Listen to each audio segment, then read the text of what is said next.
Hamas Israel সংঘাতের শুরু থেকে লেবানন সীমান্তে হামাসকে সমর্থন করে দখলদার ইসরায়েলের ঘুম হারাম করে দিয়েছে ইরান সমর্থিত সশস্ত্র সামরিক গোষ্ঠী হিজবুল্লাহ।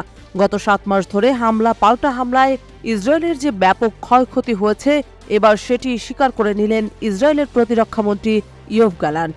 তবে এই ক্ষয়ক্ষতি পুরোপুরি বৃথা যায়নি বলেও দাবি করেছেন তিনি। শুক্রবার রাজধানী জেরুজালেমে এক অনুষ্ঠানে দেওয়া বক্তব্যে গ্যালান্ট বলেন, হিজবুল্লাহর সঙ্গে সংঘাতের জেরে যে আমাদের ব্যাপক ক্ষয়ক্ষতি হয়েছে তা অস্বীকারের কোনো উপায় নেই এবং আমরা এটা বুঝতে পারি। কিন্তু যে গত কয়েক মাসে যত সন্ত্রাসীকে আমরা হত্যা করতে পেরেছি সেই সাফল্য তুচ্ছ নয়।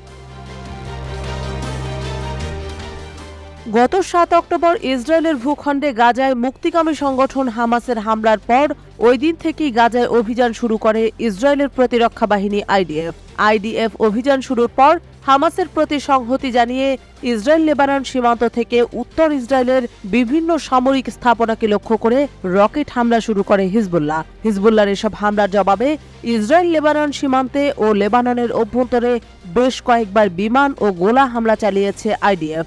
এসব হামলায় এ পর্যন্ত নিহত হয়েছেন হিজবুল্লাহর ৩০০ যোদ্ধা। অপরদিকে হিজবুল্লাহর হামলায় কতজন ইসরায়েলি সেনা প্রাণ হারিয়েছেন সেটি নিশ্চিত নয়, তবে তাদের এ সংঘর্ষে অনেক নিরীহ বেসামরিকও নিহত হয়েছেন।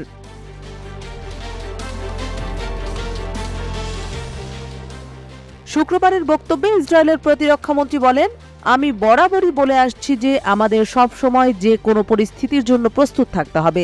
এতদিন পর্যন্ত কেউ একে তেমন গুরুত্ব দেয়নি। ৭ অক্টোবরের পর সবাই বুঝতে পেরেছে যে আমরা কতখানি ঝুঁকির মধ্যে রয়েছি, তবে আমরা কখনো পিছু হটব না। সন্ত্রাসীদের প্রতিটি হামলার জবাব আমরা দেব। উল্লেখ্য, হামাস ও ইসরায়েলের যুদ্ধে হিজবুল্লাহর যোগ দেওয়ার অন্যতম কারণ ছিল ইসরায়েলি সেনাদের ব্যস্ত রাখা। যদি হিজবুল্লাহ কোনো ধরনের হামলা না চালাতো, তাহলে ইসরায়েলি সেনারা গাজায় আরও বেশি বর্বরতা চালানোর সুযোগ পেত।